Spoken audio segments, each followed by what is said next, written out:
Inilah nasi Bin, kisah nasi yang tersakiti. Dulu, ia hanyalah butiran nasi biasa. Setiap kali azan maghrib berkumandang, ia selalu bahagia karena tahu akan menjalankan tugas mulianya, yaitu mengenyangkan mereka yang berpuasa. Namun, suatu hari, nasibnya berubah. Saat ia tersaji di piring, seseorang mengambilnya dengan penuh semangat. Tapi setelah 2 gigitan, orang itu bersandar, mengelus perut, dan berkata, "Aduh, kenyang banget, udah, buang aja nasinya." Tanpa rasa bersalah, ia dilempar ke tempat sampah, diabaikan begitu saja.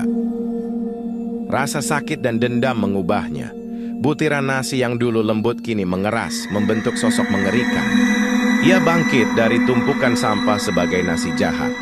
Makhluk yang muncul setiap kali ada yang membuang nasi dengan semena-mena. Matanya membara, kakinya kokoh, siap menghantui siapapun yang tak menghargai makanan. "Hi, takutnya!